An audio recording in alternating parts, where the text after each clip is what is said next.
Welcome to the Benzo Free Podcast, your home for an honest, straightforward, and personal discussion about anti-anxiety drugs, their effects, and how to deal with dependence and withdrawal. Whether you have taken benzodiazepines, Z drugs, or any other tranquilizers, know someone who has, or you just want help dealing with chronic anxiety and insomnia, this is your podcast. I'm your host, D.E. Foster, author of the book, Benzo Free, The World of Anti-Anxiety Drugs and the Reality of Withdrawal. I'm so glad you joined us today. Please stick around and let me bend your ear for a few minutes. It just might feel a little better on the other side.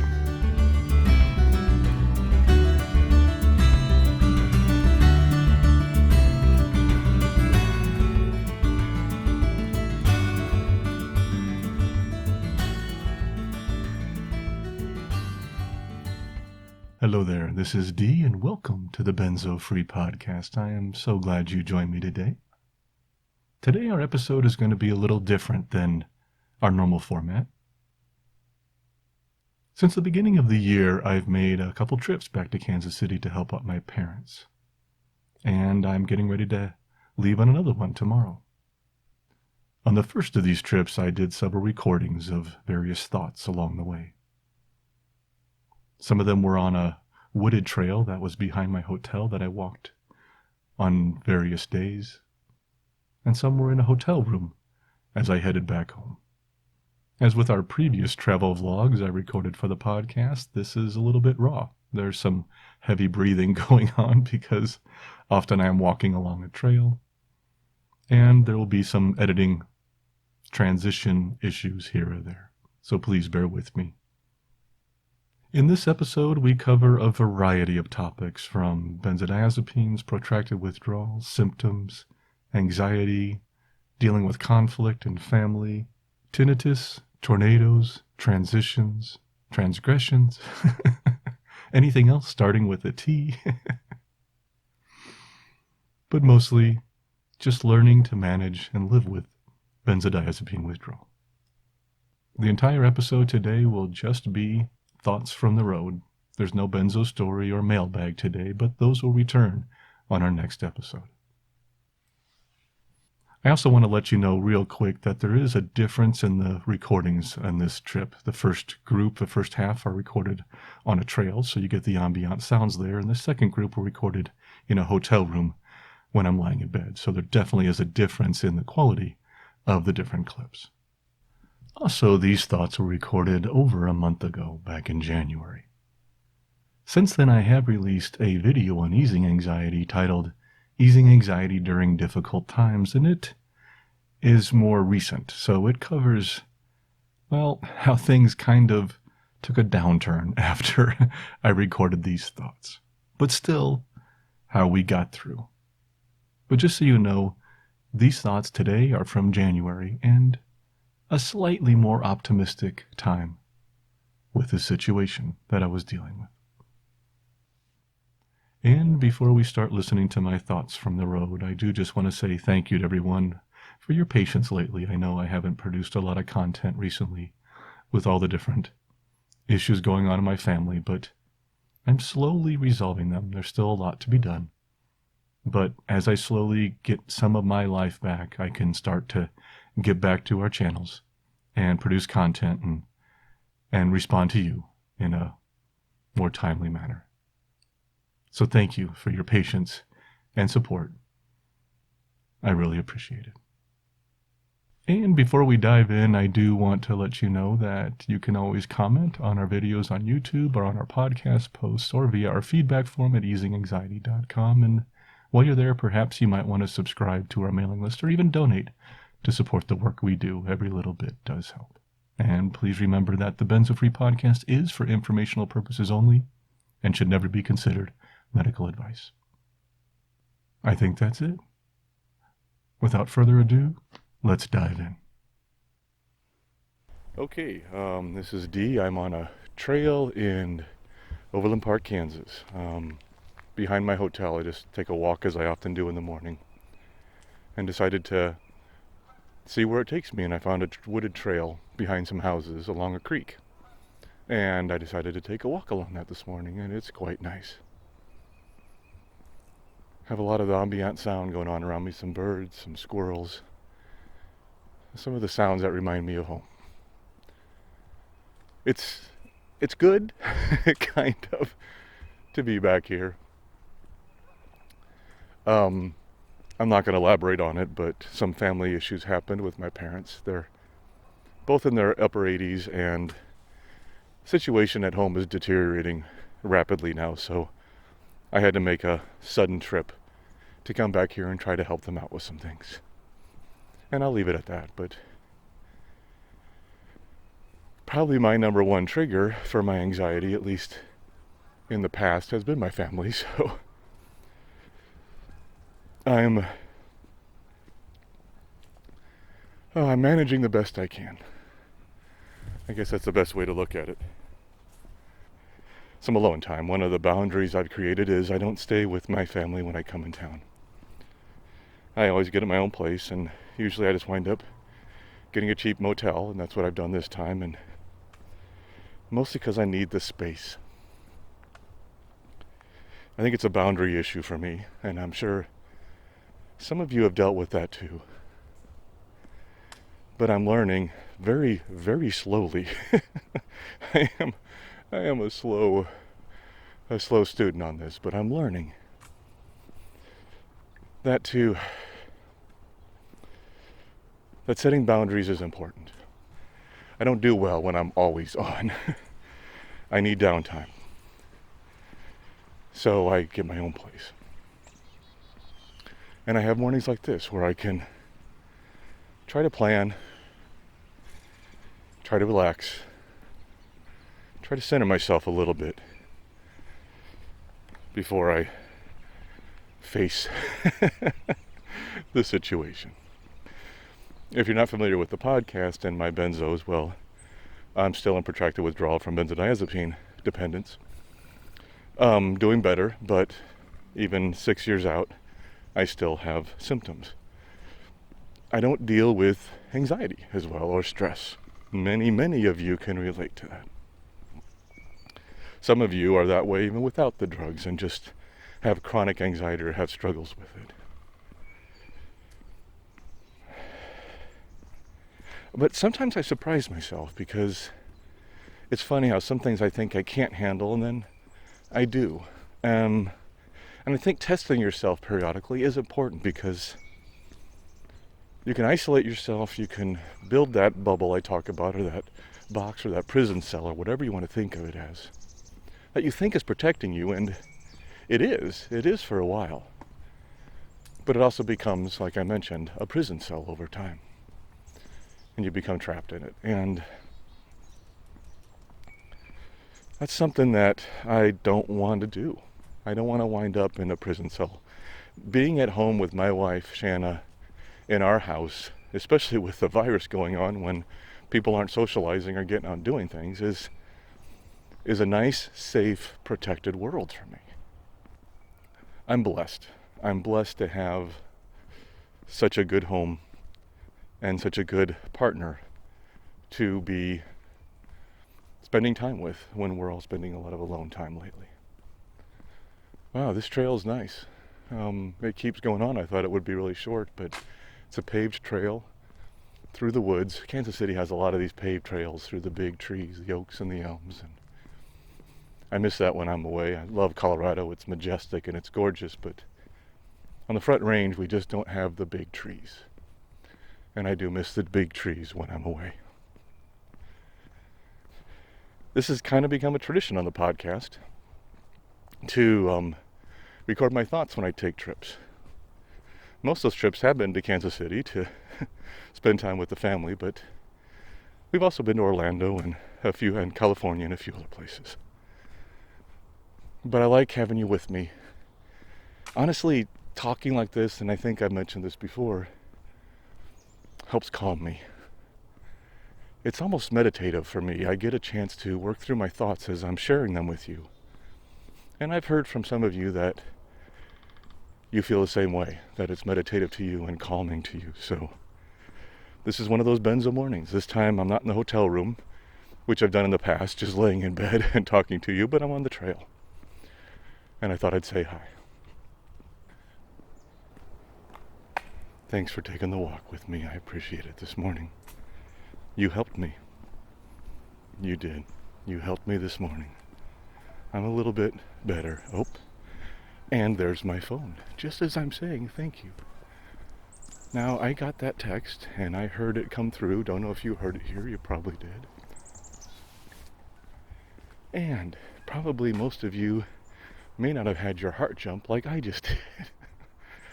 Because I'm always afraid of what the news is. Let's see here. Oh, that's so nice.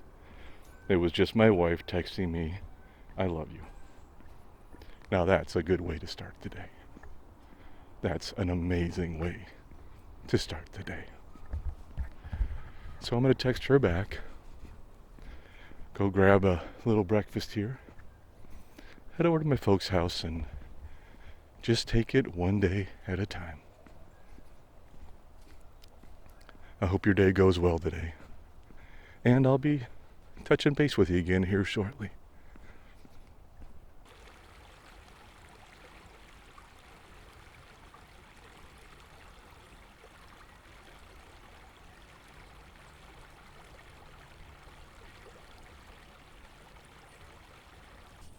Morning again. Oh, a little crack in the voice. Let's try that again. Good morning again. I got the geese in the background. That's pretty. I love the sounds out here.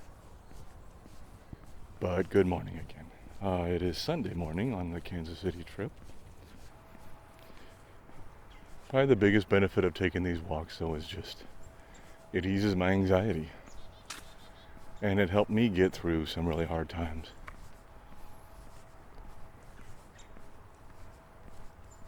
And I can just listen. And yeah, I hear, as you can probably hear now, road noise or machinery noise in the background.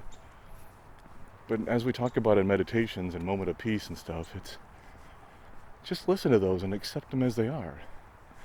It's a perfect example, and I've done that many times. Let me tell you an experiment here. You ever have those nights when you're trying to sleep or you're trying to focus, and there's that one background noise that is irritating the hell out of you? It might be just a short barking of a dog or backing up machinery, or, like here, there's a solid hum of a road behind me. And that's all you notice. That's all you notice. When I'm stressed and I'm anxious, that's how it is. I only notice the things that irritate me.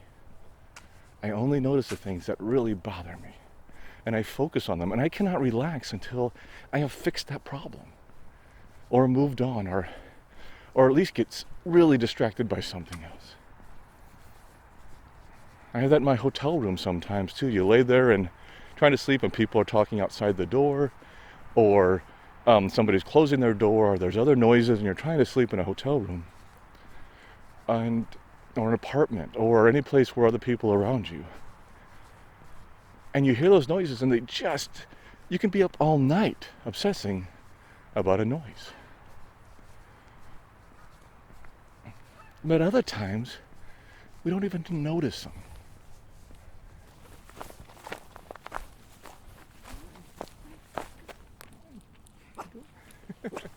Hi guys. Hi.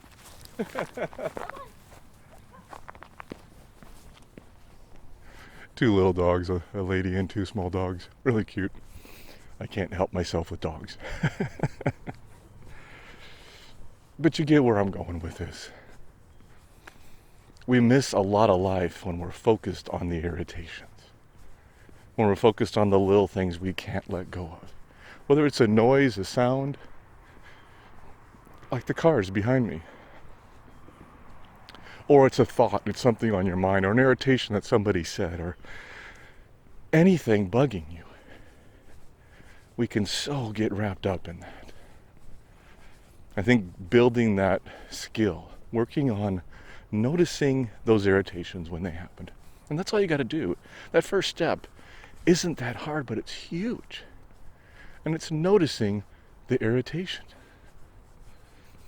When it happens, and you'll get better at it as you do more of it, you'll notice what's bugging you, and you'll notice when it's happening, and you'll notice your reaction to it. there's so much to be learned in that in that moment. But I'm glad you're here along for the trip, because I love doing these. I've done this in Orlando with you, talked to you. I've done it in, I think, Tennessee. We've talked some when I was there with my wife. I talked to you a few different times when I've been on Kansas City trips to see my family. It just gives me a time away from my routine to think, to be, to notice things and slow down a bit and just chat with you. And I'm hoping these Benzo mornings are helpful to you too, because they really are to me. Oh, all right. Well, I'm going to sign off for this morning. Head off to the folks, help them out, do a few things, come back, do a little work, and crash and do the same thing again tomorrow. I'll be here for a few days, and I'm sure I will be talking to you again shortly. Have a good day. Thanks. Hey, it's late enough dusk here now that you can just make out, I can see with my night vision pretty well the trail and where I'm going and stuff, but when a light comes in your face, you kind of lose that night vision pretty quickly, and it's hard to make it out. But let's talk a little bit about tinnitus or tinnitus. I guess I looked it up one time and found both were accurate, so it depends on who you ask. It's kind of like kefir and kefir milk, the milk I would drink sometimes during my withdrawal to help out my stomach, but it's both kefir and kefir in the US, but it's actually kefir from the original Turkish. and all of them are used, so it's hard to know which one is the proper one. So I often say kefir or kefir, but many people also say kefir. And anyway, I digress. But tinnitus and tinnitus is kind of like that, so it depends on who you ask. I usually say tinnitus. I don't know, kind of rolls off the tongue nicely, so. But I mean the same thing, and that is this noise in your ears. A few of you have written to me, several of you have written to me over the last month or two about this being an ongoing symptom. And it's a very common one in benzo withdrawal. Enough so that I thought, let's just talk on it off the top of my head here for a bit. I don't have notes in front of me or any research in front of me because I am on a road trip and I'm walking in the middle of a wooded area, but still did enough research and talked with all you enough of this that I kind of have a bunch of that crammed in my brain somewhere if I can just tap into it. But tinnitus can be extremely aggravating for many people, and it comes in many forms. I actually myself have 3 types. One is just a high-pitched sound that kicks in and then usually fades within about 10 seconds. It's very irritating, and I'm very thankful that it's not a long-lasting one. I also get a second one that's a pulsating one, and sometimes I'll get it where it pulses like with the beat of my heartbeat, which I always thought was odd. But that's one I get sometimes. But again, haven't had that one in a little while. And then I also have in the background this high-pitched hiss that, unless I think about it, I don't notice it. But whenever you're in a quiet room or just trying to, be quiet, it's there. And it's just this white noise that I have constantly. Now, that's my types of tinnitus. For you, it might be completely different. For some people, they get the chronic high-pitched piercing sound.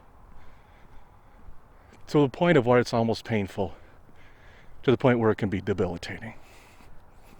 Mine was annoying most of the time, and at times very distressing, but thankfully the really piercing one was more periodic.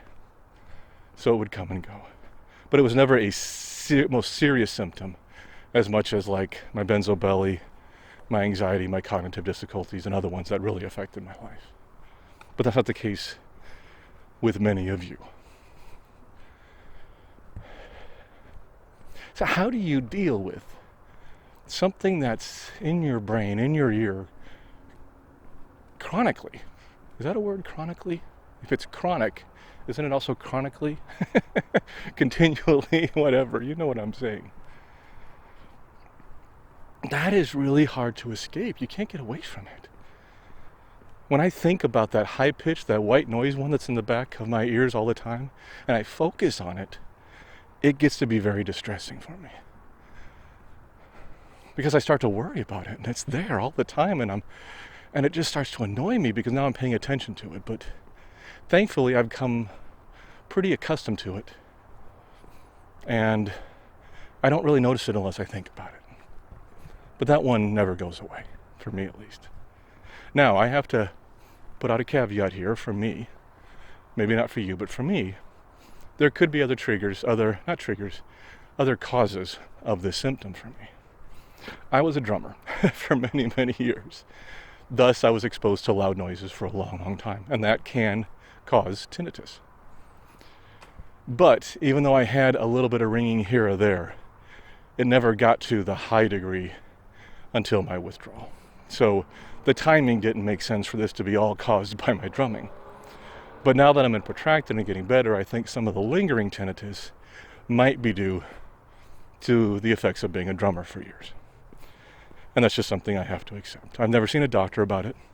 Many of you have, but I haven't gone to see a doc about it, or about a lot of my symptoms anymore, because I just assume they're benzo withdrawal and I've gotten used to them. If they're serious, I definitely go, and I always recommend people to get them checked out by a doctor, because especially if you're worried, that's just important to do. And also it eliminates your anxiety. It helps you to understand that, hey, okay, this probably is related to the withdrawal. The test came back negative. I'm okay on that regard. So now I can rest a little bit more knowing it's probably not something more serious. But tinnitus is not one I got checked out, just because I've had a little bit of it before, and it just made sense when I had my symptoms. But how do you deal with one? And that is the difficulty. And there are doctors who specialize in tinnitus or tinnitus, and it doesn't hurt to go to them. I mean, they might still be helpful, even if this is caused by benzo withdrawal. Some symptoms we can mitigate with medical treatment. So if you're wanting to get it checked out, go get it checked out. I don't get the first two types of tinnitus very often anymore. They still come along occasionally, but they're much more rare than they used to be. The high-pitched one in the background, that one kind of stays with me, but that also might have been there before my benzo withdrawal anyway. I just don't remember.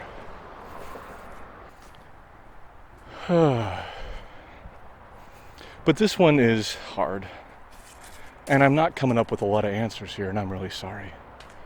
Unfortunately, it winds up being like a lot of symptoms, where it's just something we have to deal with until it gets better. But I do know avoiding loud noises can be helpful, especially chronic. If you're listening with earbuds or headphones on all the time to loud music, regardless of benzo withdrawal, that can cause tinnitus or tinnitus on its own. So just be careful how loud the sounds are. If you go to clubs a lot, or if you're like me and was a musician in bands for years, you're doing some damage to your ears.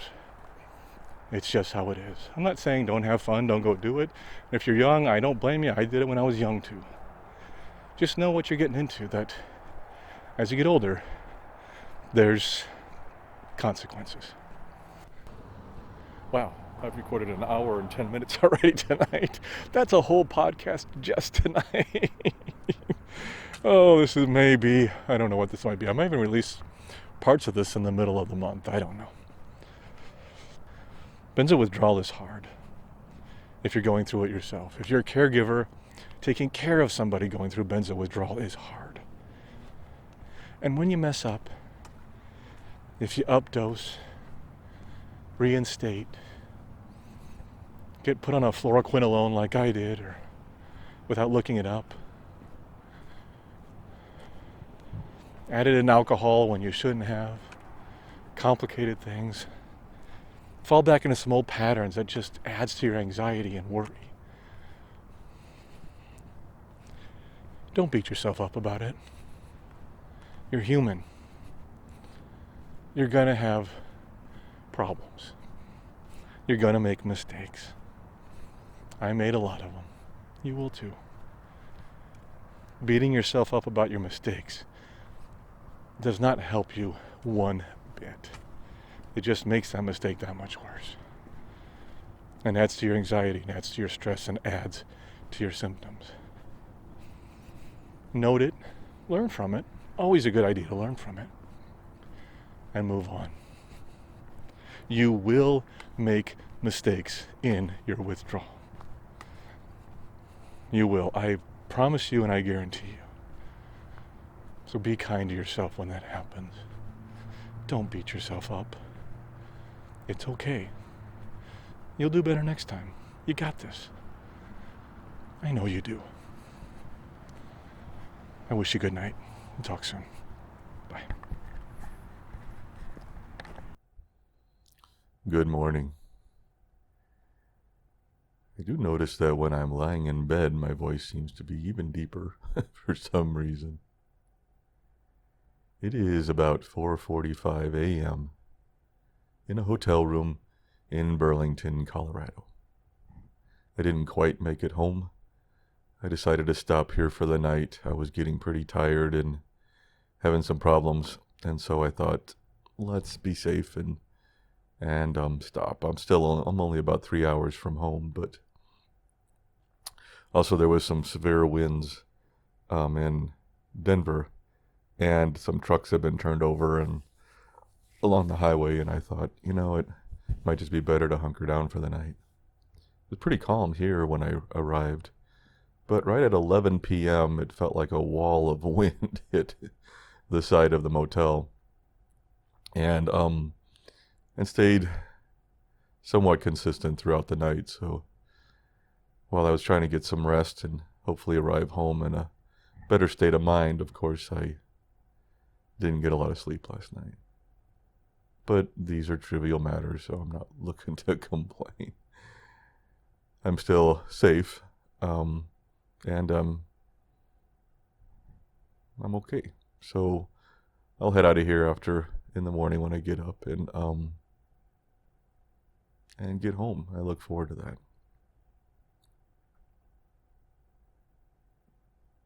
I have to admit that driving in bad weather, I love road trips, but driving in bad weather is an anxiety issue for me.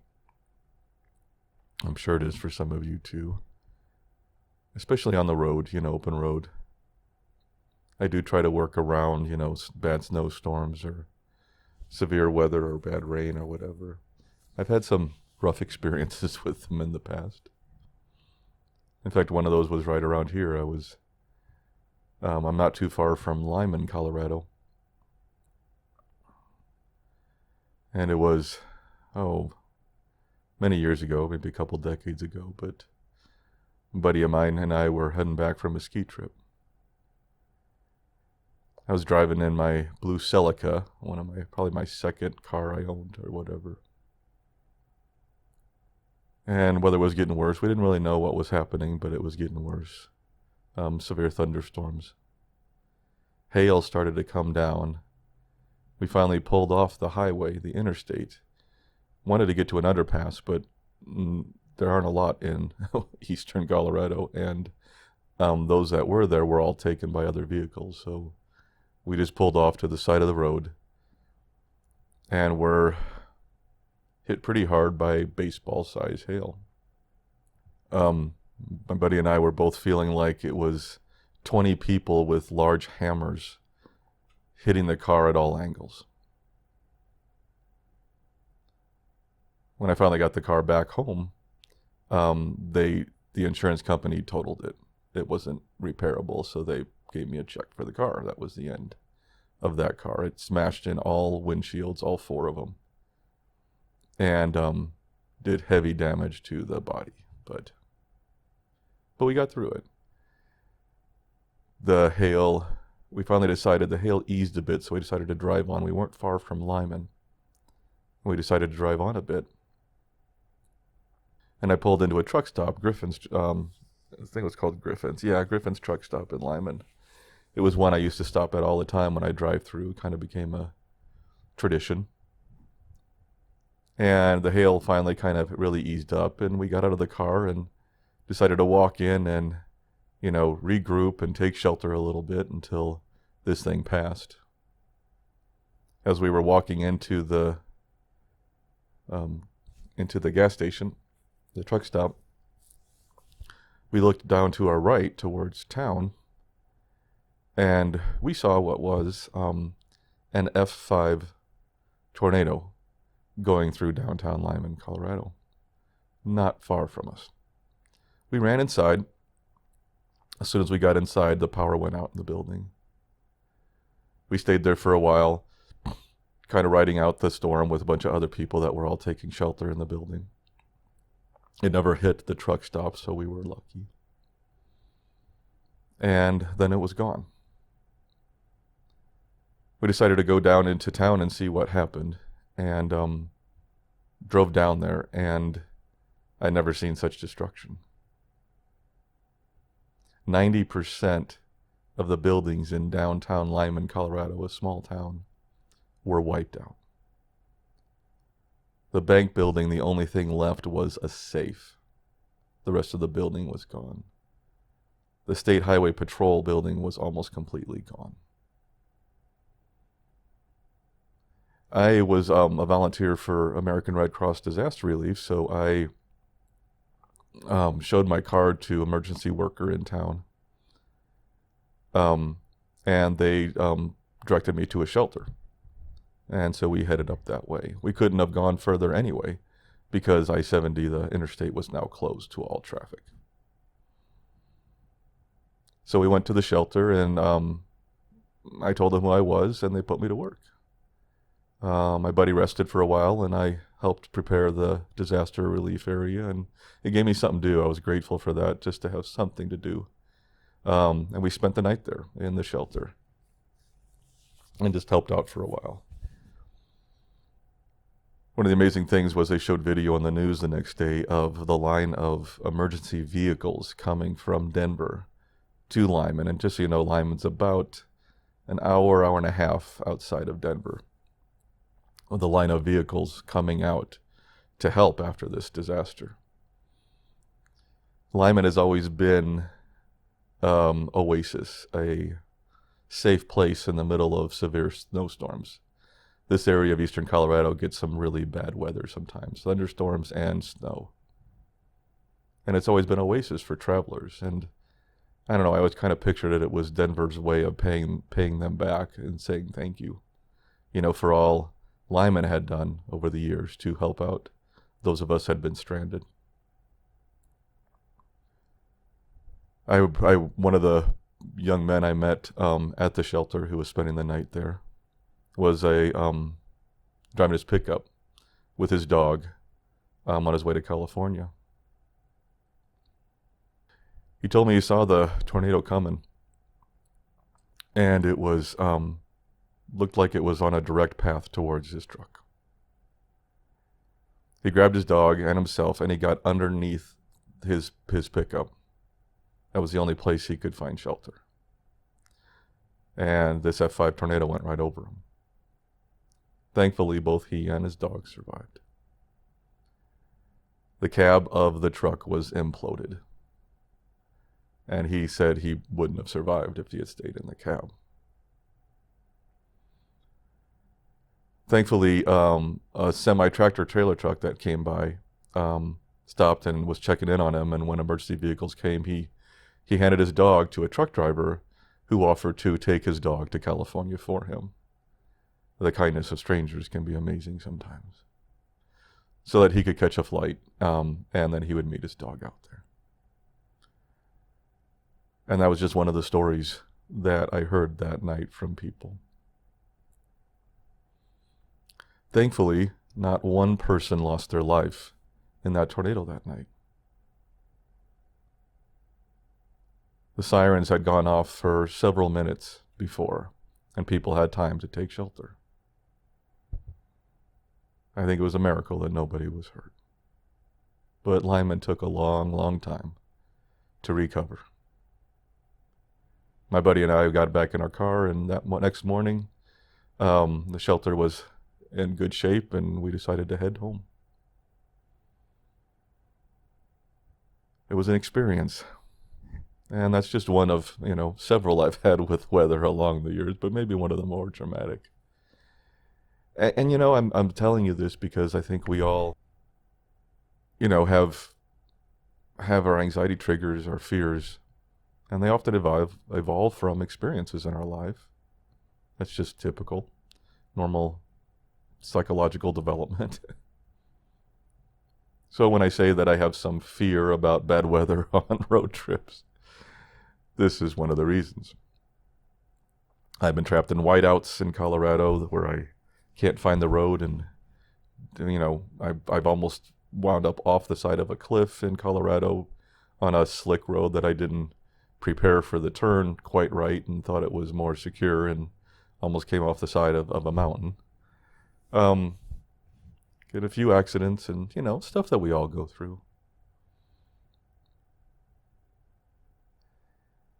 But travel comes with its own anxieties. And when I'm traveling back to see my family, which also comes with its own anxieties, when I'm traveling to places I want to go like a vacation, you have the positive, you have the hope, you have the excitement of that vacation, of going to that destination, of seeing things, and that helps offset, some of the difficulties you face along the way. When you're going to a place out of obligation that you may not be looking forward to, or is going to cause its own anxiety, you don't have anything to offset the anxiety of the trip. Instead, it just doubles it up and makes that a little bit harder. And yet we push through and we do it. You all do it all the time too, I know. We have things in life we have to do. This is a minor one. Yes, my family is chaotic and dramatic and a major trigger for me in my life. But I'm not saying it's any worse than many other people.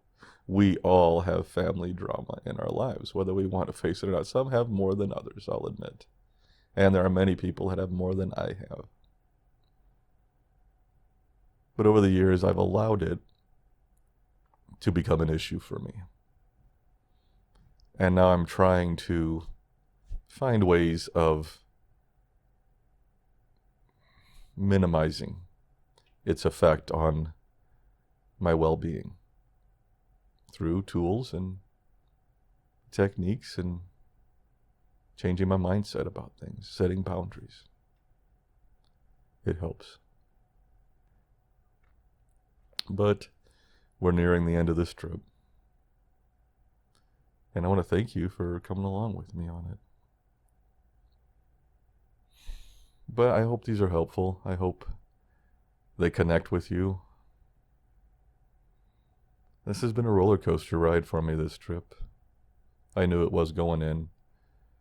Like I said it before, some of it's better, some of it's worse than expected. It's just life. But I'm the one responsible for changing it. Nobody else. Nobody else honestly makes me feel anything.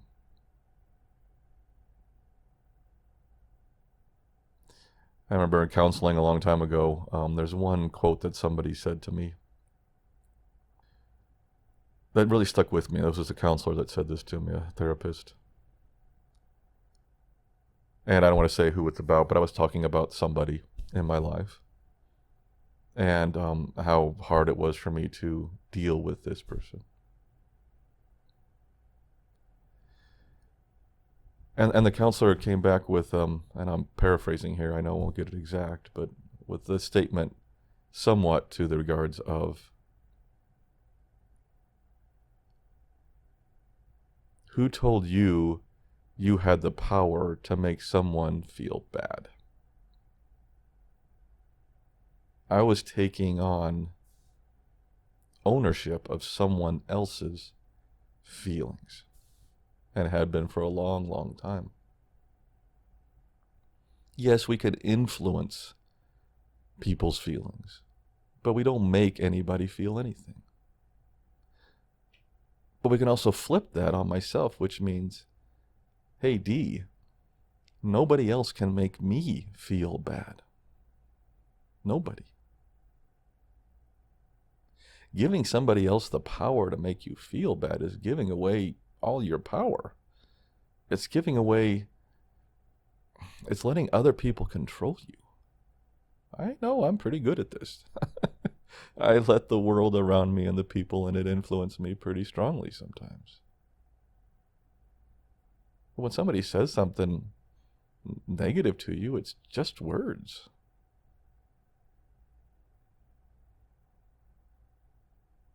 And that goes the same for people that I talk to. This doesn't give you a free rein to say insulting things or to be mean to people. I'm always trying to encourage people on this podcast to be kind to one another. I do it not just for them, but also for you. I think being kind to others helps us feel better. I think it's a win-win, actually. I still have problems with that relationship and still have to deal with it, but I think it's a real good one for me to keep, for me at least, to keep in my anxiety tool belt. I can pull out every now and then tell myself, none of us have the power to make anybody else feel anything. We don't. We can influence. Especially repeated behavior can influence negatively. But it still is our individual decision, whether it's conscious or unconscious, to respond as we do.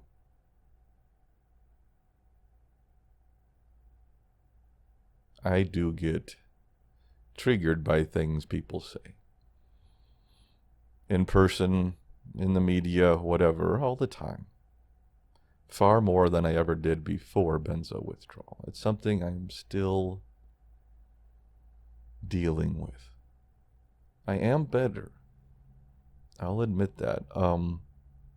Like with the news, I can watch a little more news now. And when I do get worked up about something, it fades quicker than it used to, most of the time. I usually don't carry it too long.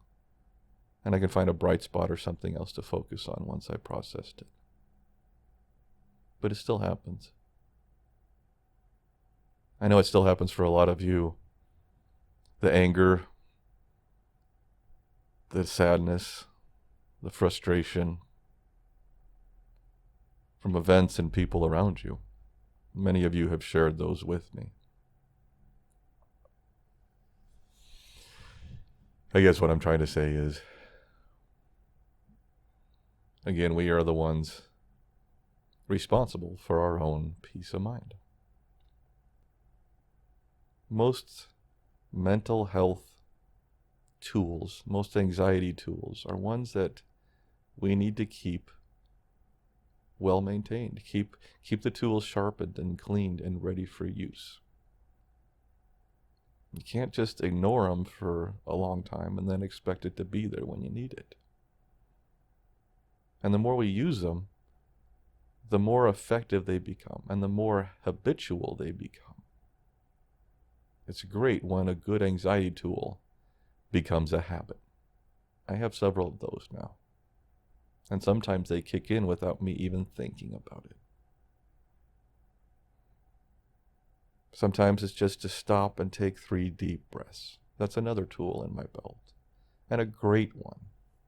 Just kind of 3 meditative deep breaths. Feel the experience that's going on. Take the deep breaths, recenter yourself, then come back to whatever is the issue at hand. These are simple things. These are 2 very basic techniques that I use. And there's plenty more. Find the ones that work for you. That's what I did. And there's so many out there. You'll find ones that work for you. What is it now? It's about 5:20 in the morning. And I think I'm going to wind up with like 4 hours of recording. Plus, maybe. from this trip, and trying to get that down to 1 hour will be interesting. But the nice thing about that is hopefully I can cut out a lot of the junk and hopefully have some decent stuff in there. But yeah, I'm laying here and I know that so many of you want to talk about the symptoms, the physical symptoms. And, every time I do, I always wind up steering myself to talking more about anxiety. And I'm sure that probably frustrates you sometimes. I think it's just where my mind goes. And I think it's where, like I've said before, it's where I feel we can actually make a difference. But it doesn't mean I don't mind talking about the physical symptoms, and I'm happy to. And I know it's something we need to talk about and share and connect on. But these symptoms make life pretty hard for us. And when I say, focus on your anxiety and try to ease your anxiety, I never mean that to at all, belittle your physical symptoms. Or say, hey, just focus on this and they're all better. It's not that easy, and it doesn't work that way. I focus on trying to manage your anxiety and find tools to manage your anxiety and create a healthy mindset, because I think it's the one area we can make the most difference to improve our experience in benzo withdrawal. It's the one I've seen that can make the most difference. But it doesn't mean that anxiety is the number one symptom. It might be. I mean, these were anti-anxiety drugs, so maybe that makes sense. But the other symptoms aren't all directly related to anxiety. They're probably a result of it, because that's the part of our bodies, that's the nervous system, the GABA receptors that were affected by this, that often relate to excitability and anxiety. But still, I focus on that because I think it's the one place we can make a difference. I have yet to find any quick fix, magic pill, solution, whatever, for physical symptoms of withdrawal. I found a couple things that helped a little bit along the way, like with my benzo belly and with a couple others. So the benzo belly, I found kefir milk, the kefir milk that I mentioned, helped a little bit, but that was just me. I also know other people have found that it made it worse. I'm not recommending it here, nor do I recommend any substances on this show. I just can't. Number one, I shouldn't, legally, and just I'm not trained in this. And number two, it comes back to the axiom, everyone's different. It's hard to hear that, but it really is true. Everybody seems to react differently to all kinds of things in benzo withdrawal. So I steer clear of that sometimes and remind people that I can't really, recommend you. And even though I get a lot of requests for that, I make sure I let them know that I can't suggest a substance or a vitamin or a pill or a treatment or a salve or, melatonin or gabapentin or, vitamin D or, and I'm just throwing things out of the blue.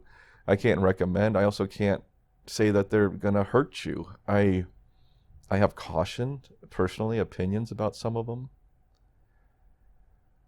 But I focused on natural healing as much as I can. And I'm not, when I say natural healing, I'm not averse to medication. I'm really not, even after what I went through.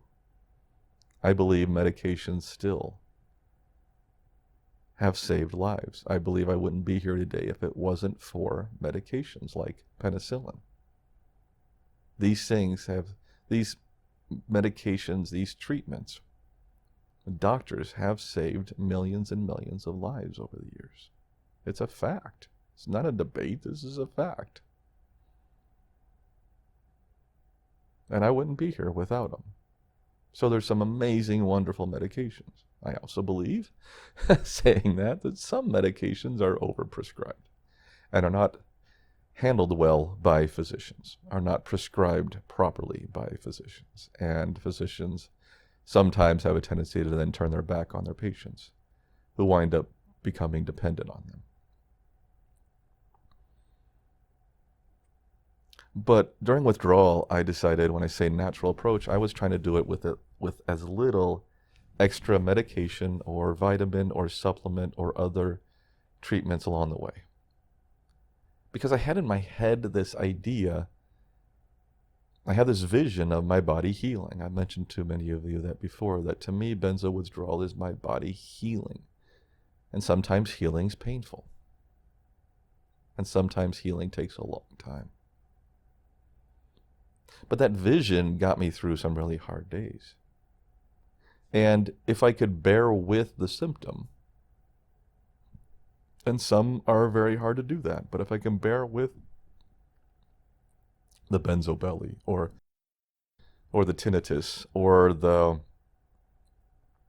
brain zaps, or the random pains in the body, or the muscle aches, or on, and or the skin rashes, the ectasia that I had, the paresthesia.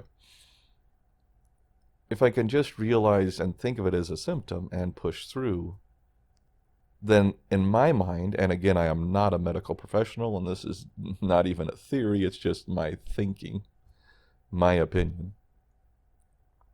But I could just, God, lost my train of thought again. Damn. Oh, man, that wall goes up. And sometimes that wall, and mentally I'm trying to even knock on it or push it and just shove through. And it pushes back equally as hard. It is weird. I don't remember having that before benzo withdrawal. And that's probably a perfect example of what we're talking about here. It always seems to come up at a good time because maybe I'm making a point. God, what was my topic? Oh, man. It can be frustrating. It can be frustrating. We're talking about anxiety and symptoms. Oh, natural approach. See, I knew sometimes you just got to pull yourself away from the thought and let it come back to you on its own. And actually, that might be a decent analogy for what we're talking about here. When I mention healing naturally, or a more natural approach, I'm just letting my body heal. Do it on its own. Just like that brain cramp I just had, that wall, the more I pushed it, the more it pushed back. I couldn't get to that thought. But when I backed up and kind of let it be for a bit, my body, my brain, eventually reminded me of what I was talking about. I didn't fight it. So, anyway, along the way, I did take some substances to try to help because it got severe. I did CBD for a while. I even did CBD with THC. That's cannabis, even with the THC in it, for a little bit. I lived in Colorado and still do, and this was available to us legally. Didn't get much effect out of that, so stopped taking. I tried some melatonin. Don't think that helped. I did magnesium in the form of Epsom salt baths. I think that helped my muscles, so that did help me sleep some. I took Benadryl for a long time to help me sleep, but I stopped taking that after a while because I felt I was becoming dependent on that to sleep, and I didn't want that to happen. Many things that I started to take, I started to do an antidepressant a couple times, Celexa and Prozac, and both of those I stopped taking. I was always looking for that answer, just like so many of us are. But most of the time I would start it, and then I'd decide, no, I don't want to complicate this. I want to try to stick with simplicity. And so I'd start to, try to do it on my own. And then, of course, you go to another doctor who prescribes a fluoroquinolone and totally screws you up anyway. Which is what happened to me, and probably have neuropathy from that. And like I said, for those of you who might be looking at me as an example of what's to come, please don't. Please, connect with me on what we're going through. I love that. I think that's helpful. But please don't use me as expectation of what's to come. I'm an extreme case. I'm in the small minority of people recovering from this. Most people 6 years out don't still have the symptoms I do. Most people don't. But, and there it goes again. Wow, I'm in rare form.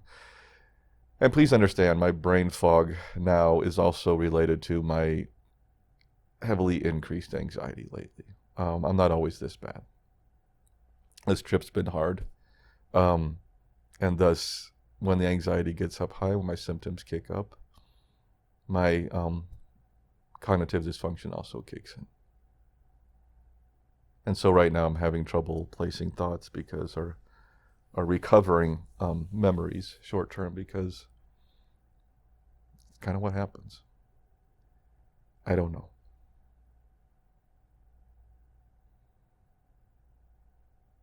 But I've tried to do this as naturally as I can. And I think that's what I was talking about. It was just my way. You may have a different way. But I did try things along the way. So it wasn't without attempting other methods of easing my symptoms. And I totally get it. And I don't blame anybody for trying things. It might help you. It might not help you. I can't say. Because I don't know what's going to work for you.